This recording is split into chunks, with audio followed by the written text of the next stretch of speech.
क्या कभी ऐसा सुना है तूने कि एक इंसान है, वो पूरे महीने नौकरी कर रहा है और जब मालिक उसके घर पे जाता है उसकी सैलरी देने के लिए, क्योंकि एक महीने काम करने के बाद वो इंसान आता ही नहीं है और उस मालिक को पता चले कि वो इंसान तो 3 महीने पहले मर चुका है। तो इस कहानी में यही होता है। जयपुर, राजस्थान का शहर जयपुर, वहाँ पे एक बहुत बड़ा व्यापारी और उसका एक कारखाना था, और वहाँ पे लोग अपना काम वाम किया करते थे फैक्ट्री में। तो ये बात है कोविड के टाइम की। तो जब पहला लॉकडाउन लगा लगा था, तो 2020 में जब पहला लॉकडाउन लगा था, तो उस समय सब जितने भी उनके कारखाने में लोग काम किया करते थे, उनकी फैक्ट्री में काम किया करते थे, वो सब लोग अपने घर चले गए। तो उनमें से एक इंसान था पंकज नाम का। अब पंकज क्या करता है कि उसकी जो फैमिली होती है बड़ी, मतलब बहुत गरीब फैमिली से होता है वो। तो अब पंकज क्या होता है, अपने जो मालिक है उसको कॉल करता है कि मालिक ऐसे ऐसे मेरी जो फैमिली है बड़ी ही फाइनेंशियल थोड़ी सिचुएशन से गुजर रही है, पैसे वैसे ही कमी हो रही है। तो देखो अगर काम वाम शुरू हो तो मेरे को ज़रूर वापस बुला लेना। हुँ। तो जो कारखाने का जो मालिक होता है, फैक्ट्री का मालिक होता है, वो टेंशन मत ले, मैं तेरे को ज़रूर वापस बुलाऊंगा। ठीक है, बस एक बार ये लॉकडाउन वगैरह का थोड़ा सा सॉर्ट आउट हो जाने दे।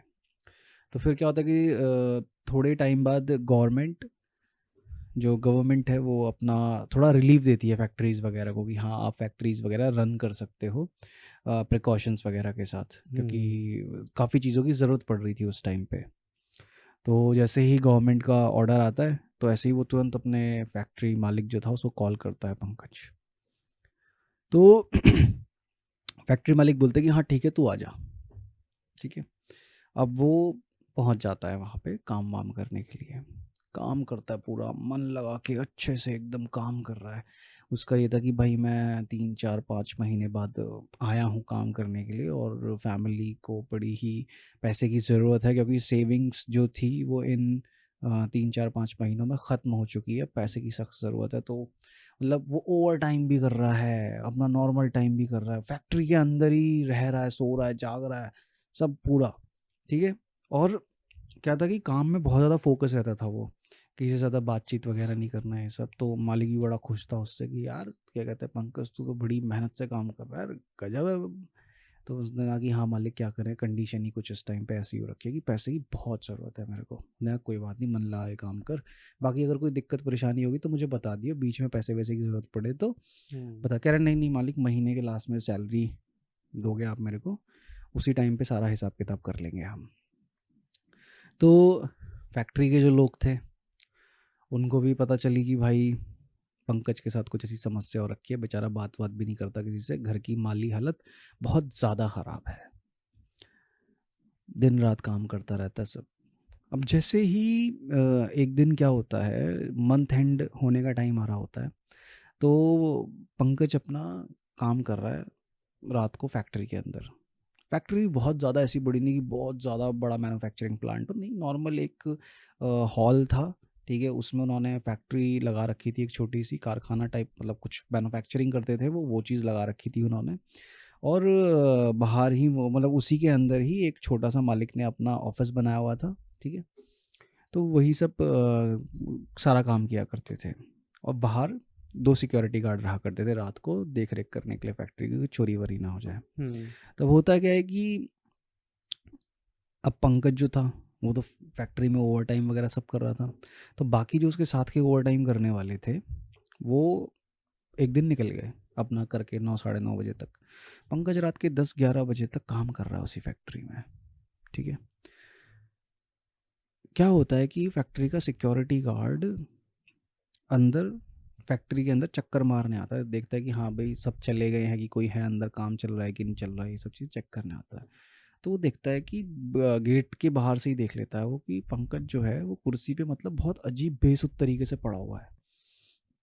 और देखने में ना वो बहुत मतलब अजीब लग रहा है वो, कि मतलब उसकी हालत कुछ ज़्यादा ख़राब हो गई है, क्या हो गया उसको एकदम से। तो एकदम से वो हल्ला मचा के दूसरे गार्ड को बुलाता है और तुरंत फटाफट क्या कहते हैं गेट खोल के और अंदर जाते हैं, तो देखते हैं मतलब पंकज एकदम ठीक बैठा हुआ और अपने मशीन पे काम वाम कर रहा है। तो पंकज से बोलते कि अरे भाई साहब कुछ दिक्कत समस्या ये वो, कह रहे नहीं नहीं मैं ठीक हूँ, मैं काम वाम कर रहा हूँ अपना। कह रहा, अच्छा ठीक है। तो उनको पता था कि ये बंदा रात भर यहीं रहता है, काम वाम करता है, अंदर ही सोता है, इस तरीके से।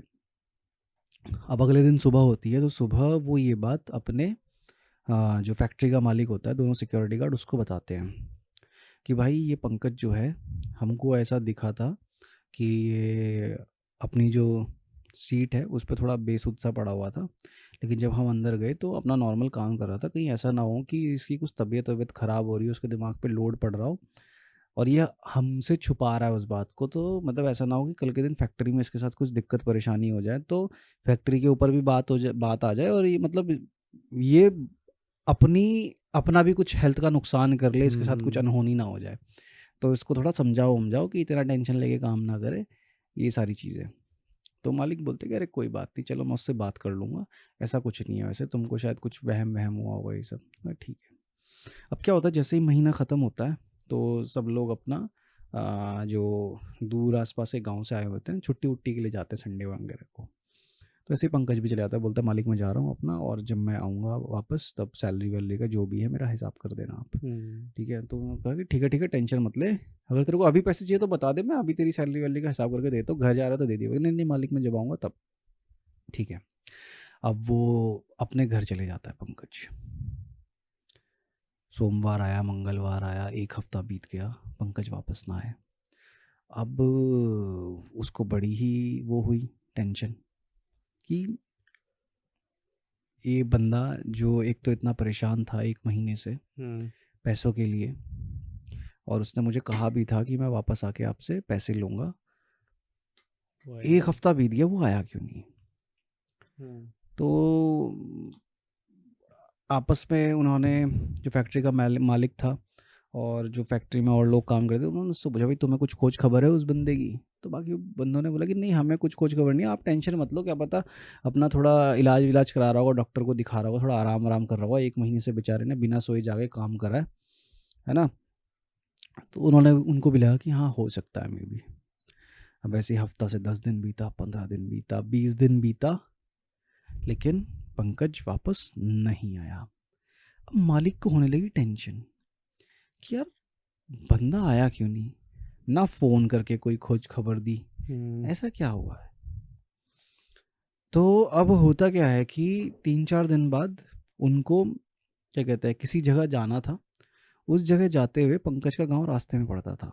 तो उन्होंने कहा कि ठीक है, मैं पंकज का जितना पूरा हिसाब बना है 1 महीने का, उसका सैलरी प्लस ओवर टाइम और जो भी उसने किया है वो सब हिसाब बना के, उसकी सैलरी बना के, वहाँ से निकलते हुए उससे मिल भी लूँगा और उसके पैसे भी दे आऊँगा, और क्या खोज खबर है पूछ लूँगा मैं, क्योंकि वो बहुत मेहनती आदमी था वो। और उस फैक्ट्री में वो उस मालिक के साथ बहुत सालों से काम कर रहा था। तो उसको हुआ कि यार कि मतलब एक तरीके से बॉन्डिंग बन जाती है ना, कि यार कि इतने सालों से काम करने वाला इंसान मेरी फैक्ट्री में और इतनी मेहनत और ईमानदारी से काम करता था, और एकदम से अचानक ऐसा क्या हुआ कि मतलब मुझे बिना बताए कुछ भी आ ही नहीं रहा। तो वो जाते हैं घर पे, पंकज के घर पे जाते हैं, देखते हैं वहाँ पे आवाज़ वगैरह लगाते हैं, तो वो अंदर जाते हैं। गाँव में तुझे पता ही है आंगन वांगन टाइप होता है बड़ा सा, तो वहाँ खाट बिछी होती है आंगन में, अपना वो बैठते हैं जाके, सब बोलते हैं। वो बोलते हैं कि जी वो पंकज को बुला दो आप। तो पंकज की वाइफ आती हैं, खड़ी होती है उनके सामने, कि बोलती हैं कि आप कौन है ये वो। देखिए ऐसे ऐसे मैं उसकी फैक्ट्री का मालिक हूँ, और ऐसे ऐसे यार मैं उसकी सैलरी वगैरह लेकर आया हूँ, और 1 महीने उसने मेरे यहाँ पे खूब काम किया, बोल रहा था कि घर में ऐसे पैसे वैसे की परेशानी है। और फिर एकदम से 1 महीना काम करने के बाद अचानक गायब हो गया, पता ही नहीं, आ ही नहीं रहा। 15-20 दिन हो गए। तो मुझे इसी रास्ते से निकलते हुए आगे कहीं जाना है आज, और वहाँ मुझे कुछ काम था, तो मैंने सोचा कि मैं ही आपके यहाँ पे पंकज से भी मिल लूँगा और सैलरी भी दे दूँगा उसकी, और हालचाल भी पूछ लूँगा, कोई समस्या या परेशानी, सब कुछ राजी खुशी तो है। तो जो लेडी होती है पंकज की, वो चौंक जाती है। तो कह रही कि मतलब आप मजाक कर रहे हो क्या। तो बोला नहीं नहीं, मैं मजाक किस बात का? कह रहा आप कह रहे हो कि पंकज आपके यहाँ पे 1 महीने से काम कर रहा है, ये है वो, आपको पता नहीं है क्या? तो बोला नहीं। तो ये पंकज को तो मरे हुए 5 महीने हो गए हैं। ओ भाई, और वो काम कब वहाँ से छोड़ा था उसने? 1 महीना? पंकज को मरे हुए उसकी बीवी बताती है, पंकज की बीवी, कि आप बोल रहे हो पंकज के यहाँ आपने आपके पंकज ने आपके यहाँ पे 1 महीने काम किया है, लेकिन पंकज पिछले 5 महीने पहले ही मर गया था हाँ मतलब कि, कोविड से। हाँ मतलब कि कहने का मतलब ये है, वो मर पहले गया था, हाँ, लेकिन आप मालिक बता कह रहे रहा है हो कि कि आपके यहाँ पे वो उसने अभी काम एक करा है। महीना काम करके घर वापस आया है, और फिर आप कह रहे हो कि वो फिर वापस ही नहीं आया पैसे लेने के लिए। ऐसा तो कैसे हो भाई सकता है? फिर क्या हुआ? तो मालिक भी चौंक गया, कहने लगे कि यार हम्म। तुम मतलब ये क्या बोल रही हो? एक इंसान जिससे मैं डेली मिलता था अपनी फैक्ट्री में, वो डेली सुबह 8 बजे से लेके रात के 10, 11, 12 बजे तक हम लोगों की आंखों के सामने काम करता रहता था, ठीक है, और तुम कह रही हो कि वो 5 महीने पहले मर चुका है? तो कहने लगी हाँ 5 महीने पहले मर चुका है, आप मेरे बच्चे से पूछो, वो ले जाती है कि आप अंदर आओ। आओ। हम्म। तो वहाँ पे फोटो दिखाती है, फोटो पे हाथ टंगा हुआ है उसकी, वो देख के और फट जाती है उसकी। तो मतलब जो उसने देखा था, जो पंकज वहाँ पे काम कर रहा था, तो उसकी शक्ल उससे मैच कर रही थी? पंकज ही था, वो वो मैच नहीं पंकज कर रही थी। पंकज ही था? वो पंकज ही था। फैक्ट्री के मालिक ने जिस इंसान को देखा था कि, क्योंकि वो आता है फैक्ट्री में, आया, मिला, वो बोला कि मालिक मैं आ गया हूँ, ऐसे ऐसे मैं 1 महीना काम करूँगा, खूब ओवर टाइम वगैरह होगी, मेरे को पैसे की बहुत सख्त ज़रूरत है। हम्म। तो उसने बताया कि ऐसे ऐसे हुआ था, वो तो पिछले 1 महीने पहले मेरे पास आया था, 1 डेढ़ महीने पहले आया था, और उसने मेरे से बोला कि मैं वापस आ गया, और मैंने भी उससे कह रखा था जैसे ही गवर्नमेंट अलाउ करेगी फैक्ट्रीज़ को चलना और काम शुरू करना, हम वैसे ही फैक्ट्री शुरू कर देंगे और तू मेरे पास तुरंत आ जाना।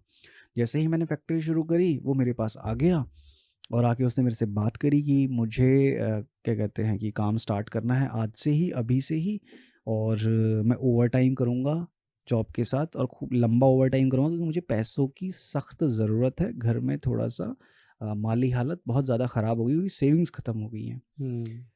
तो अब उसकी बीवी तो बोल देगी भाई 5 महीने पहले ये इंसान, मेरा पति पंकज, मर चुका है कोविड की वजह से। अब मालिक के तो हाथ पैर कांप गए कि यार मतलब मैं देख रहा हूँ इसके घर में फोटो टंगी हुई है जिसपे माला चढ़ी हुई है, बच्चे हैं वहाँ पे, और ये जो लेडी है मतलब पंकज की जो बीवी है, वो भी मतलब पूरा जो होता है ना कि लेडीज उसके बाद चूड़ियाँ वूड़ियाँ ये सब कुछ नहीं पहनते, हम्म। तो कह रहे कि ये भी बिल्कुल मतलब वही विधवा वाले स्वरूप में अपने, कि हाँ कुछ नहीं पहना हुआ इसने। बाकी जो और लोग थे घर में वो भी यही बता रहे हैं। अब वो बोलेगी, अब वो सोचने पड़ेगा कि जो 1 महीने मेरे यहाँ पे काम कर रहा था वो था कौन फिर? और काम हुआ था? काम हुआ था? अरे ऐसे थोड़ी है कि मशीन अपने आप चल रही है। काम करा है पंकज ने वगैरह, कि पंकज ने तो मेरे यहाँ उसको उसको अपने दिमाग और अपनी आंखों पे जो उसने देखा, अब उसको ये होगा कि मैं अब इनकी बात पे विश्वास करूं, हम्म। या जो पिछले 1 महीने से मैं देख रहा हूं उसे अपनी फैक्ट्री में काम करते हुए, मैं उस बात पे विश्वास करूं?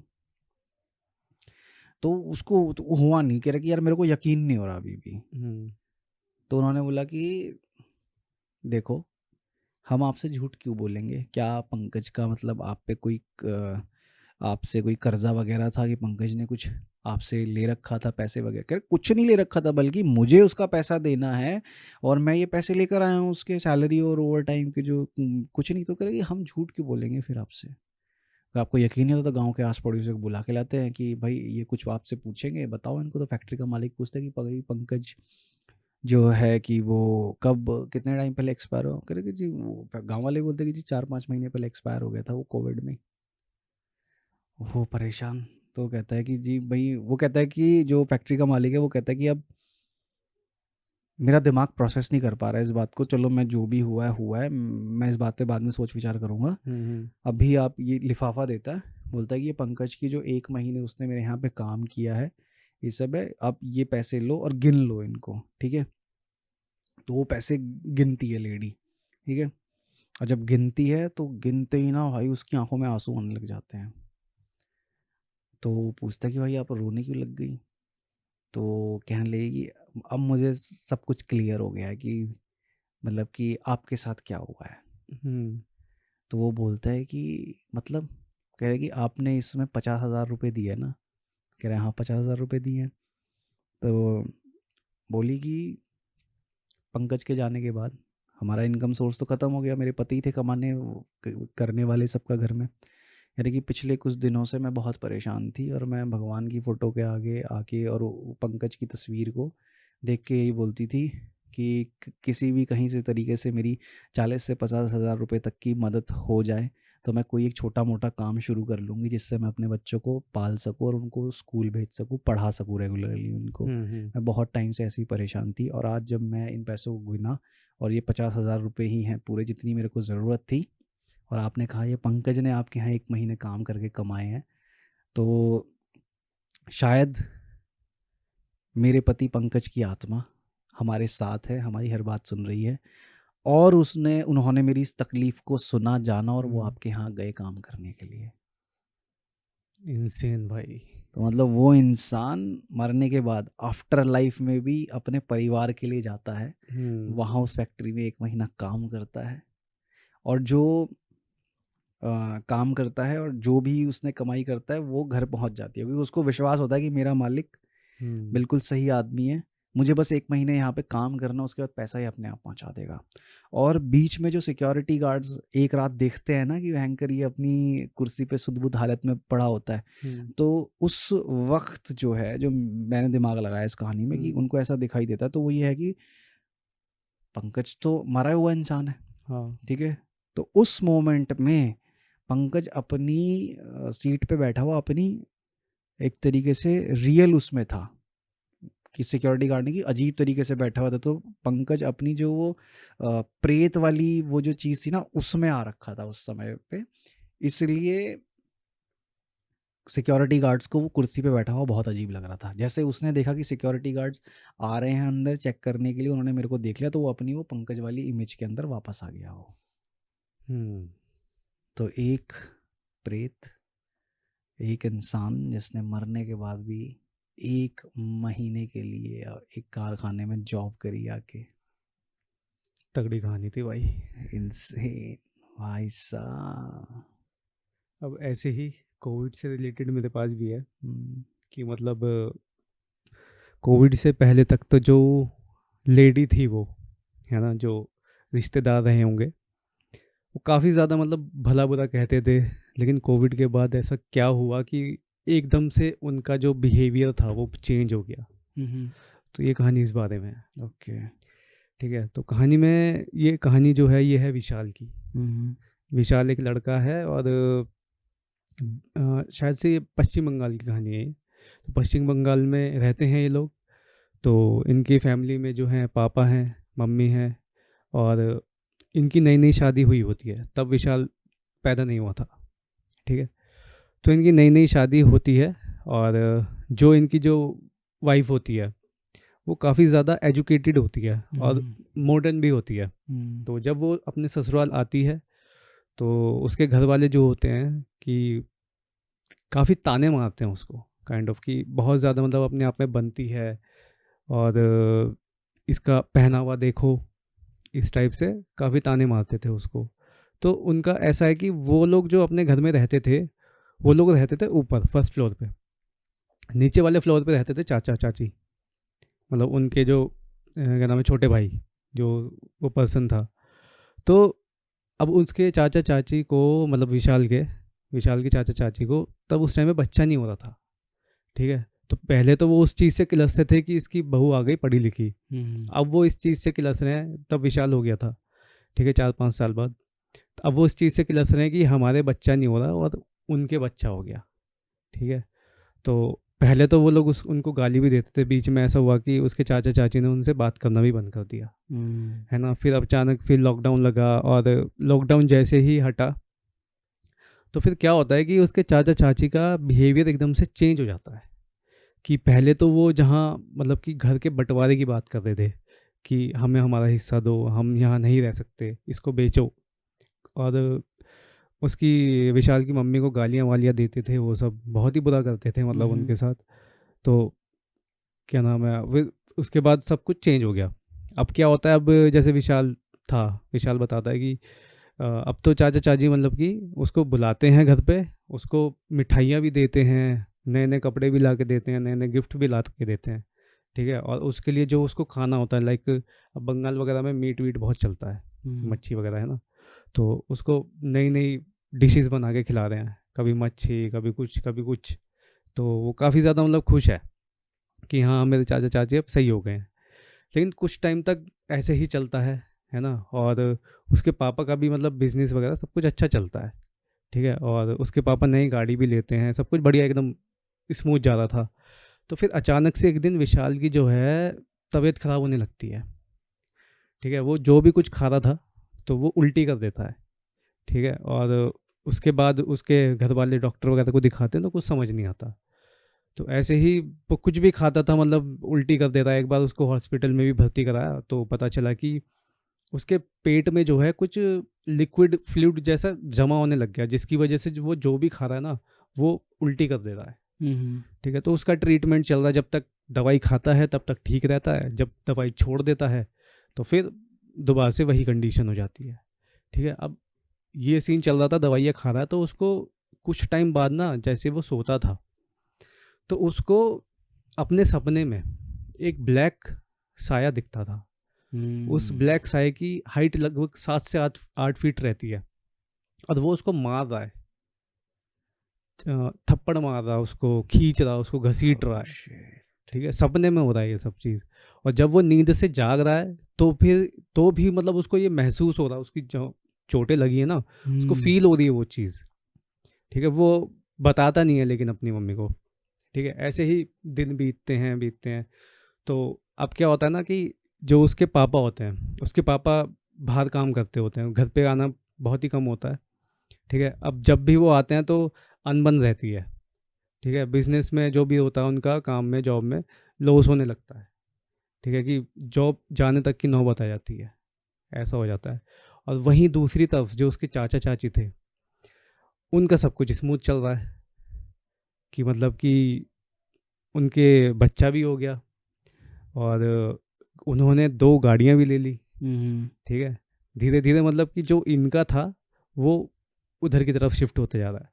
तो एक बार इसके पापा घर पे आते हैं, विशाल के पापा। तो विशाल के पापा कुछ कहीं अपनी कहीं बाहर का ट्रिप मारने के लिए कपड़े वपड़े पैक कर रहे होते हैं। तो वो कपड़े पैक करके पहन के बाहर जाते हैं, फिर थोड़ी देर बाद दोबारा से वापस आते हैं, दोबारा वापस आते हैं, दोबारा से कुछ ढूंढने लगते हैं। और वो ढूंढ ऐसे रहते हैं जैसे पागलों की तरह ढूंढते हैं ना। तो उसमें विशाल कहता भी है कि पापा क्या हो गया क्या हो गया। तो वो एकदम से ऐसे घूर के देखते हैं, मतलब बहुत बताता है कि बहुत खतरनाक लड़ाई हुई उस दिन घर में। तो पापा चले भी गए थे, ठीक है। उसके बाद क्या नाम है, जब ये सब सिनेरियो चल रहा था तो उसकी जो मदर थी, पहले तो विशाल को वो वैसे दिखता था सपने में। अब वो जब सो के उठता है ना तो वो काली परछाई उसको ज़मीन पे लेटी हुई दिखती है अपने बगल में फर्श पे, वही सेम चीज़। तो पहले विशाल को दिखती थी, कुछ टाइम बाद फिर उसकी मदर को भी ऐसे दिखने लग गए साए घर में। तो उसने फिर अपनी उसकी जो मदर है उसने अपनी जो उसकी बहन है विशाल की मौसी, उनसे डिस्कस किया ये सब चीज़ें, ठीक है। तो उसकी मौसी ने बताया कि हमारे गांव में हर 5 साल में एक मेला लगता है, उस मेले में कुछ अघोरी वगैरह वो सब आते हैं, है ना। तो आपने डॉक्टर को तो दिखा लिया विशाल को, तो एक बार हमारे कहने से गांव में आके देख लो एक बार, है ना। तो कुछ टाइम बाद वो मेला लगने वाला था और अघोरी आने वाले थे, ठीक है। तब तक वो वहीं पर थे, ठीक है ना। तो जब मेला लगता है वो लोग जाते हैं वहाँ पे। तो जैसे ही वो अघोरी के सामने पहुँचते हैं, वो पहले ही कह देता है कि तुम्हारे लड़के पे मारण क्रिया कर रखी है किसी ने। अब ये तो मुझे पता नहीं खैर इन डेप्थ की होती क्या है, ठीक है। लेकिन जैसा उसने बताया, जैसे उस अघोरी ने कहा कि कुछ क्रिया कर रखी है खतरनाक वाली, मतलब कि इसमें जिंदा भी नहीं बचेगा हाँ इंसान। मारण का मतलब वही होता है कि मारने के लिए ही वो तंत्र किया जाता है, काला जादू किया जाता है वो। हाँ, तो उसके लिए फिर अघोरी जो होते हैं वो उनको बताते हैं कि ये किसने किया है, कैसे किया है, ठीक है। तो एक जब वो सब कुछ बता बतू के वो घर पे आ जाते हैं अपने। तो विशाल उस दिन रात को एक सपना देखता है जिसमें वो देखता है कि उसकी मम्मी किसी रेगिस्तान जैसे एरिया में खड़ी हैं अकेली, उसके पापा दूर दिखाई दे रहे हैं जाते हुए। और जब अगले दिन वो सुबह जब उठते हैं तो उनको खबर मिलती है कि उसके पापा एक्सपायर हो गए। हो इनसेन और एक्सपायर शिट ऐसे मैन। हुए कि वो सो रहे थे और सोते सोते उनको कार्डियक अरेस्ट वो आ गया, मतलब हार्ट अटैक काइंड ऑफ। ठीक है। ठीक है, वो हो गया तो उसमें उनकी डेथ हो गई। तो भाई फिर वो दोबारा जाते हैं अघोरी के पास, बताते हैं उसकी भैया बहुत सीरियस मामला है हमारे, मतलब कि उसके हस्बैंड तो चले ही गए हैं और अब क्या पता किसी के ऊपर कुछ और हो जाए। तो वो अघोरी क्या नाम है उसको बताता है कि कुछ वो करना पड़ेगा उनको, टोना वगैरह कुछ करना पड़ेगा, कुछ क्रिया होती है उस चीज़ की। तो उसमें क्या है कि एक आत्मा होती है कोई, ठीक है, और वो आत्मा चौराहे पे मिलेगी, उसको जा कर के कुछ चढ़ावा होता है कुछ, ठीक है, वो देना पड़ेगा। उस चढ़ावे में उन्होंने बताया था कि कुछ बाल थे और बकरा होता है, बकरे का सिर, ठीक है, और भी कुछ आइटम थे, पूरा मैं नहीं बता सकता, ठीक है। तो वो सब लेकर के वहाँ चौराहे पे जाना था, उसको वहाँ रखना था, ठीक है। तो अब विशाल तो है भाई, छोटा लड़का था वो, 17 साल का था, ठीक है। अब उसकी जाने में फट रही है कि मैं कैसे लेके जाऊँगा। तो वहाँ पर अघोरी कुछ कुछ इत्र वगैरह कुछ होता है उसके पास, तो वो उसको सूंघा देता है। तो भाई एकदम से उसके अंदर एनर्जेटिक, मतलब ऐसा फील करता है कि अब तो मैं कुछ भी कर लूँगा, ठीक है। वो लेता है सामान और उसको जाकर चौराहे पे रख देता है और साइड में आके खड़ा हो जाता है। वो देखता है कुछ देर बाद वो सब चीज़ें गायब, ओके। ठीक है। और वापस वो अघोरी के पास जाता है। तो अघोरी उसको कहता है कि अब तुमने ये कर दिया ना, तो अब तुम्हारे पास जिसने भी वो की हैं चीज़ें वो तुम्हारे घर पे आएंगे, ठीक है। और जब वो घर पे आए तो मुझे बताना। तो वो अपने घर निकल जाते हैं। घर पे जैसे ही जाते हैं तो उसके जो चाचा चाची हैं वो ऊपर आते हैं, उनसे बोलते हैं कि क्या नाम है, तुमने पंडित वंडित को दिखाया दिखाया कुछ किसी को? तो वो लोग कहते हैं कि नहीं, हमने तो किसी को नहीं दिखाया, हम तो अपने मतलब कि दीदी के घर गए थे और ऐसे ही थोड़े दिन रह कर आ गए। तो क्या होता है ना कि जब तुम किसी का जादू वादू वो जो टोना होता है उल्टा कर देते हो तो वो वापस उन्हीं के पास ही चला जाता है, ठीक है। ऐसा कुछ होता है हाँ, सिस्टम। कई केसेस में सुना है मैंने कि वो रिवर्स करके वहां भेजना पड़ता है हम्म। जहां से वो शुरू हुआ है। हाँ। उसको खत्म करने का यही तरीका है। ऐसे नहीं होता कि आपके ऊपर से हटा के उसे खत्म करना पड़ता है। वो खत्म हम्म। तभी होगा जहां से वो आया है, या तो वहां जाए या कहीं भी ऐसी जगह जाए कि जिस चीज के लिए उसे इनिशिएट किया गया है, क्या कहते हैं, उसको चालू किया गया है, वो हम्म। चीज वो खत्म ना करे। वही। तो अब उसमें ये था कि क्या नाम है, उन्होंने वो सब कर दिया था, मतलब जादू जो था वो उल्टा कर दिया था सब कुछ। हम्म। तो उन्होंने तो कह दिया कि भैया हम तो पंडित से मिलके, वैसी पंडित से मिलके नहीं आए हम, बहन ऐसी के घर घूम कर आए बहन हम के तो घर खाली। घूम के आ गए हम तो ऐसी। तो अब वो आए थे इस पर्पज से क्योंकि वो जादू उल्टा हो गया था और वो दोबारा कुछ चीज़ करने आए थे उनके पास। लेकिन तांत्रिक ने उनको कुछ वो दिया था ताबीज़ वगैरह, कि उन्होंने बताया भी था कि इनको अंदर एंट्री मत देना, ठीक है, और ताबीज़ हमेशा अपने पास रखना। तो जैसे ही वो आए तो उन्होंने कह दिया कि भैया अब तुम्हारी एंट्री नहीं है ना, हमारी तुम्हारे से बोल चाल है, बिल्कुल मतलब तोड़ दिया रिश्ता, बिल्कुल ख़त्म कर दिया। अब भाई वो परेशान, क्योंकि अब तो उल्टा हो चुका है असर। तो एक दिन मतलब कि कुछ टाइम बाद ही वो गाड़ी में जा रहे थे तो पता चलता है कि उनकी एक्सीडेंट में मौत हो गई, उसके चाचा चाची, पूरा दोनों की परिवार खत्म। पूरा परिवार खत्म। शिट, तो इनसेन। ये हुआ था उनके साथ। अब ये है कि भाई। जो क्या नाम है, जो क्रिया थी वो विशाल को ही इसलिए करनी थी क्योंकि ये जो क्रिया होती है ना ये कोई मर्द ही करता है। अब उसके पापा तो एक्सपायर हो गए थे तो वो हम्म। इसलिए उसको करनी पड़ी विशाल को। वो वो बताता है इनसेन। कि मतलब कि क्रिया भी मतलब बहुत खतरनाक थी वो चीज़ जो हाँ, देखी होती है उसने। यार, होती है। क्योंकि एक तो ना भाई, रात को 12:30 1 बजे करीबन, हम्म। आधी रात, सुनसान चौराहे पे जाना, और आपको पता है कि आप जो कर रहे हो वो मतलब सुपर नेचुरल चीज़ों से रिलेटेड है। तंत्र जो है वो प्रॉपर सुपर नेचुरल चीज़ें हैं, पैरानॉर्मल हम्म। चीज़ों से रिलेटेड कर रहे हो आप। और आपको पता है कि ये जो मैं चीज़ रख रहा हूँ ये भी किसी एंटिटी के लिए ही है, ठीक है। तो ऐसे में आपका डर और सातवें आसमान पे होता है कि मेरे साथ वैसे ही इतना सब उल्टा कुछ हो रखा है, मैं आधी रात में यहाँ अकेला आया हूँ, ये भी किसी एंटिटी के लिए कुछ मतलब प्रकट हो गया सामने तो खेल खत्म। खेल खत्म। तो वो डर तो होता है वो। अघोरी ने बस उनको यही सब बताया था जिस टाइम पे वो पहुंचे थे ना उनके पास, कि चाचा चाची ने किया है वो किस तरीके से किया, कि मतलब कि जो उन्होंने कपड़े दिए थे उसको, खाना वाना खिलाते थे, तो उसके जो कपड़ों में इत्र लगा दिया जिससे कि जो नेगेटिव एंटिटी थी वो उसकी तरफ अट्रैक्ट हो, मतलब उसकी तरफ जाए, बच्चे की तरफ जाए। और खाने में कुछ मिला दिया, कुछ जादू टोने का सामान, वो सब।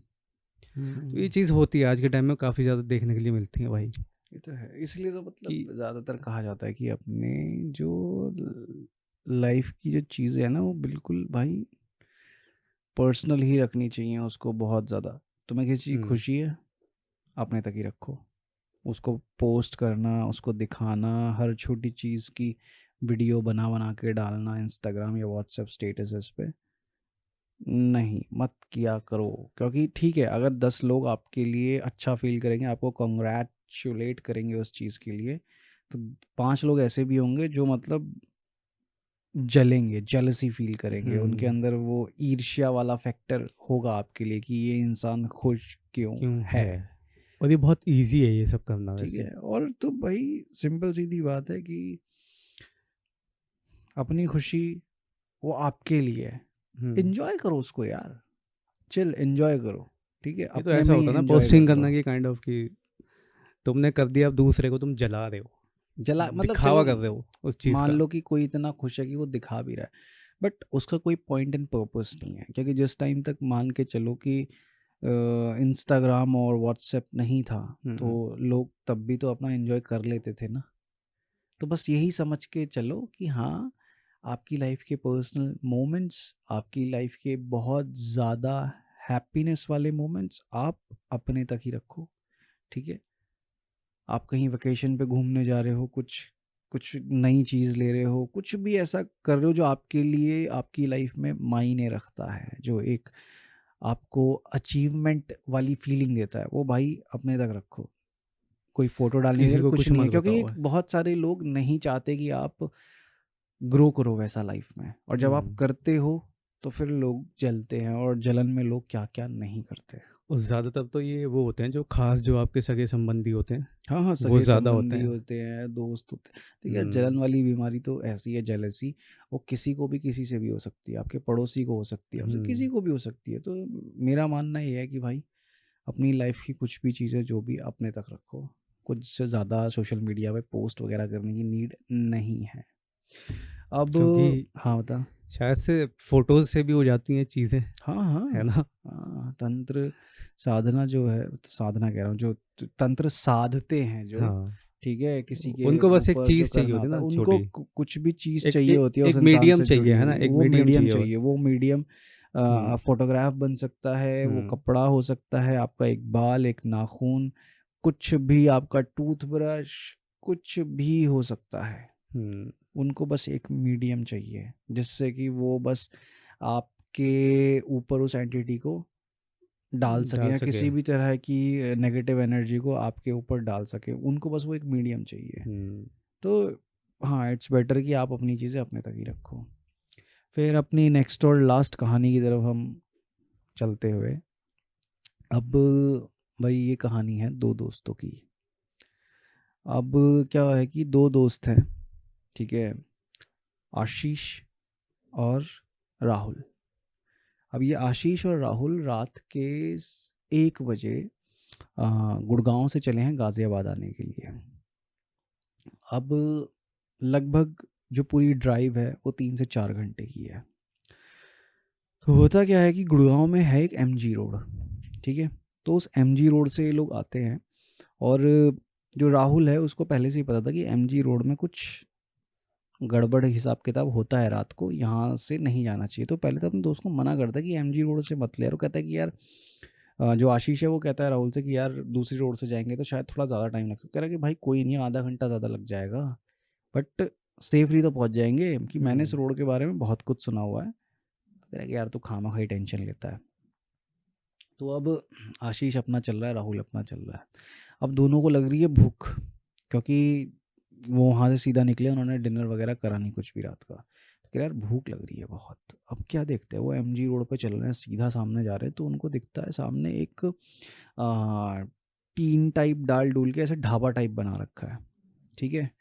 और वहाँ देखते हैं ना वो कि दूर से एक बुढ़िया अम्मा है, वो रोटी वगैरह बना रही है। हम्म, तो जो राहुल है वो एक्साइटेड हो जाता है पूरा कि भाई खाना ढूंढ रहे थे, सामने ढाबा है, ठीक है, और ये बूढ़ी अम्मा रोटी बना रही है, तो ताज़ा ही बना रही होगी, इनके पास मिल जाएगा बढ़िया, और बाकी अभी तो कहीं और ऑप्शन नहीं मिल सकते कुछ भी। तो वो अपना निकल पड़ते हैं, बट राहुल जो है उसको थोड़ा मना करता है कि नहीं यार देख, सुनसान इलाका है थोड़ा सा, कुछ पता नहीं, कुछ भी हो सकता है, यहाँ चोर डकैत आ जाएं, कुछ आ जाएं, कुछ पता थोड़ी है। कह रहा है यार तो टेंशन मत ले अपना, ठीक है, अपना चलते हैं, ये बुढ़िया अम्मा भी तो खड़े होकर रोटी बना रही है ना इतनी रात को, तो इनको तो डर नहीं है अब, ठीक है, हम्म, तो तू चल। तो जैसे जैसे जैसे जैसे वो पास पहुँचे और ढाबे के पास पहुँचे, तो उनको दिखता है कि वो बूढ़ी अम्मा नहीं है, मतलब वो कोई बहुत ही सुंदर लड़की है, ठीक है, अपना साड़ी वाड़ी पहनी हुई है और उसने रोटी बना रही है। तो कहते हैं अरे यार, दूर से तो बूढ़ी अम्मा लग रही थी, पास आके इतनी सुंदर लड़की लग रही है, तो उनको लगा चल कोई नहीं, क्या पता इतनी रात है, नज़रों का थोड़ा सा धोखा हो सकता है हमारा, कि क्या पता ये लड़की हो, दूर से हमें ऐसा दिख रहा हो बुढ़िया है। हम्म, बट राहुल को था ना, राहुल को थोड़ा सा अभी भी लग रहा था कि नहीं यार, कि डाउट लग रहा था। डाउट लग रहा था उसको कुछ, कि नहीं यार कुछ गड़बड़ हो सकती है। हम्म, तो वो आशीष को बार बार बोल रहा था कि भाई, कि रहने दे। कह रहे, वो आशीष ने बोला भाई देख मेरे को लग रही है भूख, मेरे पास इसके अलावा कुछ ऑप्शन नहीं है, और अभी 3 से 4 घंटे गाजियाबाद पहुंचने में लग सकते हैं, और भाई हम्म, फिर तो कोई मतलब ही नहीं बनता कि हमें उसके बाद कहीं मिल जाए कुछ खाने के लिए। तो क्या करते हैं, गाड़ी से उतरते हैं, वहाँ जाके बेंच वेंच पे बैठ जाते हैं, और क्या कहते हैं, जो लड़की है उससे बोलते हैं कि भाई हमें खाना वाना खाना है, खाना मिल जाएगा। तो वो सर हिलाती है कि हाँ मिल जाएगा। ये बोलते बोलती हैं, नहीं है वो। बोलती नहीं है, सर हिलाती है, ठीक है। तो फिर उससे पूछता है कि क्या है खाने में, तब बोलती हम्म, है कि रोटी है, सब्जी है और दाल है। तो कहता है कि ठीक है, एक प्लेट लगा दे, ये रोटी सब्जी दाल। तो कहते ठीक है बैठ जाओ, वहाँ पे ऐसे इशारा करती है उधर बैठ जाओ, और वहाँ जाके बैठ जाते बेंच पे। अब राहुल जो है वो परेशान, क्या है कि यार ऐसा कैसे हुआ कि दूर से हम देख रहे थे तो बुढ़िया अम्मा दिखी, और यहाँ पे एकदम सुंदर जवान लड़की खड़ी हुई है। तो आशीष बोलता है यार मे भी हो सकता है कि पहले अम्मा रोटी बना रही हो, और ये भी यहीं रहती हो ढाबे में साथ में, तो इतने हमारी नज़र का थोड़ा फेर हुआ हो, हम्म, अम्मा चली गई हो, ठीक है, आराम आराम करने के लिए ये बनाने लग गई होगी रोटी। तो वो कहता है मे भी हो सकता है, बट फिर वो खड़ा होता है, वो थोड़ा इधर उधर ऐसे, वो रोटी बना रही है, वो थोड़ा ढाबे के पीछे इधर उधर घूमता है, वो देखता है भयंकर कोई है ही नहीं यहाँ पे भयंकर। वो आता है, बोलता है भाई यहाँ कोई है ही नहीं इसके अलावा, कोई अम्मा नहीं दिखी, मुझे कुछ नहीं दिखा भयंकर, ये तो है ही नहीं कोई। हम्म, कह अबे तू चुप रहना साले, क्या कहते हैं कि अपना तू चुपचाप रहे यार, खाना वाना खा, ये सब चीज़ें कर तू, ठीक है। तो अब वो रोटी बना रही है, तो वो पूछता है कि कितना टाइम लगेगा, तो वो कुछ ज़्यादा जवाब नहीं देती। तो राहुल उसको बोलता है भाई साले चुप बैठा रहना, दे देगी वो जब देना होगा उसको, ठीक है, वैसे ही मुझे जगह इतनी वो अजीब लग रही है, तो और सिचुएशन को ख़राब मत कर। और वो अभी भी उसको कन्विंस करने में लगा हुआ है कि भाई मेरी बात मान, कि अपना निकल लेते हैं यहाँ से। कहता है कि ये पागल वागल हो गया है क्या। और वो लड़की सुंदर थी, तो जो आशीष था वो उस लड़की को देख के मतलब ऐसा, कहते हैं ना कि भौचक्का सा हो गया था, बौखला सा गया था, कि मतलब भाई वो ये कहता है यार मैं तो ये समझ नहीं आ रहा है, इतनी सुंदर लड़की में इतने गट्स हैं देख भाई, इतनी रात को भी ढाबे पे रोटी बना रही है भयंकर, और राहुल तू हम्म, साला भयंकर पता नहीं कैसे ही कितना डर रहा है, तू तो लड़की से भी गया गुजरा है बता। तो कहता है कि भाई तू मान नहीं रहा मेरी बात, यहाँ पे ऊट पटांग चीज़ें होती हैं, तू क्यों दिक्कत, वो मतलब क्यों तू पंगे ले रहा है चीज़ों से, कि हम्म, यार तू ये भी तो सोच कि रात के मतलब 12:30 1 बजे से ऊपर का टाइम हो चुका है, और ये लड़की यहाँ खड़ी हुई है। पहले हमारे तो देखा भयंकर की ये यहाँ पे बुढ़िया थी, या बुढ़िया की जगह ये जवान लड़की है, बुढ़िया का कहीं नामो निशान नहीं है यहाँ पे। इतने में क्या होता है, राहुल और आशीष गाजियाबाद में जहाँ जा रहे थे अपने दोस्त के घर पे, उस दोस्त का कॉल आता है इनको, और वो आता है आशीष के फ़ोन पे। तो वो आशीष जब फ़ोन उठाता है, वो बोलता है हेलो क्या बात है, तो बोलता है भाई तुम दोनों कहाँ पहुँचे। आशीष बोलता है कि यार ऐसे ऐसे हम एमजी रोड पे हैं, और बहुत भूख भूख लग रही थी, तो हम कहीं पे रुके हुए हैं, और ढाबे वाबे पे वहाँ पे रोटी वगैरह बना रहे हैं, वो रोटी बना रही है एक लड़की, तो रोटी वगैरह खा कर आएंगे। तो उसका दोस्त थोड़ा घबरा जाता है, बोलता है अबे भाई तुम एमजी रोड पे क्यों रुके हुए हो, ठीक है, वहाँ पे ऊट पटांग चीज़ें होती हैं, ठीक है। और मेरे भी एक आधे दोस्तों के साथ थोड़ा सा कुछ ऐसा सुपर नेचुरल पैरानॉर्मल टाइप की चीज़ें हुई हैं वहाँ पे, कुछ लोगों को भी चीज़ें वहाँ पे दिखती विखती है रात को, तुम क्यों बेवकूफ़ी वाले बातें कर रहे हो, और कौन किस जगह पे हो तुम एमजी रोड पे। देखिए भाई मेरे को एमजी रोड का सब कुछ पता है, तुम मेरे को एग्जैक्ट लोकेशन बताओ कहाँ पे हो तुम एमजी रोड पे, कौन से ढाबे पे हो तुम। तो बताता है कि भाई एमजी रोड से सीधा आते एक टी पॉइंट पड़ता है, और वहाँ पे एक बड़ा सा पीपल का पेड़ है, उसके नीचे ढाबा लगा हुआ है। कह रहा भाई उस पीपल के पेड़ के नीचे तो कहीं पे भी कोई ढाबा नहीं है, इवन यहाँ तक कि एमजी रोड पे पूरी कोई ढाबा नहीं है, तुम कौन से ढाबे पे बैठ गए जाके। मेरा तो हर दूसरे दिन का आना जाना है उस रोड से, मैंने तो कभी आज तक कोई ढाबा देखा ही नहीं वहाँ पे। कह रहा नहीं भाई यहाँ तो ढाबा। कह रहा भाई उस पीपल के पीछे, पीपल के पेड़ के पीछे कॉलोनी होगी फ्लैट वाली, दिख रही है तुम्हें। कह रहा कि हाँ भाई सोसाइटी तो दिख रही है। कह रहा भाई उस सोसाइटी में मेरा दोस्त रहता है, मैं तो सोसाइटी में आता जाता रहता हूँ, उस पीपल के पेड़ के नीचे कोई ढाबा नहीं है, बेवकूफ़ो तुम कहाँ बैठे हो, निकलो वहाँ से। तो अब इतने में क्या होता है कि जो आशीष को भी अब डर लगने लग जाता, उसकी भी हो गई, फटने लग गई उसकी भी, कि भाई गलत ही जगह फंस गया आज तो। अब राहुल भी उसके एक्सप्रेशन से समझ गया कि कुछ ना कुछ गड़बड़ हो गई है, और अब वो दोनों डर रहे हैं, और इस डर को वो लड़की भांप लेती है, और वो लड़की रोटी बेल रही है और गुर्राने की आवाज़ आ रही है, ऐसे करके गुर्राने की आवाज़ आ रही है। राहुल डर गया, आशीष भी डर गया, और भाई साहब वो दोनों के दोनों उठे और वो बेंच वेंच पलट के वहाँ से भागे, और गाड़ी की तरफ भाग रहे हैं, और देख रहे हैं कि वो लड़की जो है वो और ज़्यादा गुर्राती हुई तेज आवाज़ में उनकी तरफ आ रही है, और दोनों फटाफट गाड़ी में बैठे, गाड़ी स्टार्ट करी और फटाफट गाड़ी निकाली उन्होंने वहाँ से। तो उनको लगा कि हम बच गए, लेकिन जैसे ही आशीष ने बोला कि अरे नहीं भाई पीछे देख रियर व्यू मिरर में, जैसे ही वो रियर व्यू मिरर में देखता है, और देखता वो औरत जो लड़की उन्हें दिख रही थी, वो लड़की फिर से एक भद्दी बदसूरत बूढ़ी औरत में बदल जाती है, और गुर्राते हुए उनके पीछे दौड़ रही है, वो उनकी कार के पीछे दौड़ रही है। तो लगभग लगभग आधा किलोमीटर उनकी कार के पीछे दौड़ती है, और जैसे ही उस एमजी रोड के एरिया से बाहर निकलते हैं, वो थोड़ा स्ट्रीट लाइट वाले एरिया में आते हैं, और लाइट्स वगैरह वहाँ पे प्रॉपर स्ट्रीट लाइट जल रही है, तो वहाँ तक वो उनको भागती हुई आती है, और राहुल उसको देख रहा था रियर व्यू मिरर में, और जैसे ही वो उस एरिया को क्रॉस करते हैं वो गायब हो जाती है। तो एमजी गुड़गांव में एमजी रोड है, तो उसको हॉन्टेड, उस रोड को हॉन्टेड बताया जाता है, तो उस रोड का इंसिडेंट है ये। एक ऐसे ही एक शॉर्ट स्टोरी है, ये बेंगलुरु की है।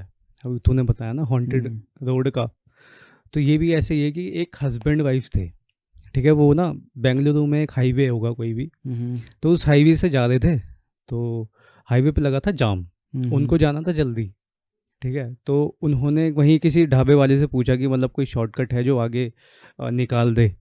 तो उसने बताया भी उनको कि है एक शॉर्टकट तो है, बट ये मैं कंफर्म नहीं कहता तुम वहाँ निकलोगे या नहीं निकलोगे, लेकिन हाँ निकल जाओगे, यहाँ कहीं जाम से बच सकते हो। इससे बच सकते हो, ठीक है। तो वो जिद करके मतलब कि पूछ पाछ के वो निकल जाते हैं। जैसे ही वो उस रोड पे चलते हैं, वो 1 किलोमीटर लंबी रोड थी, और वो उस पर कंटिन्यू मतलब कि ऐसा है कि लूप में नहीं फंस जाते, वो उस रोड पे लूप में फंसे रहे सुबह तक, और फिर जैसे ही सूरज उगा तब जाके वो वहाँ से निकले। ये उनका एक्सपीरियंस था वहाँ का। इंसेन।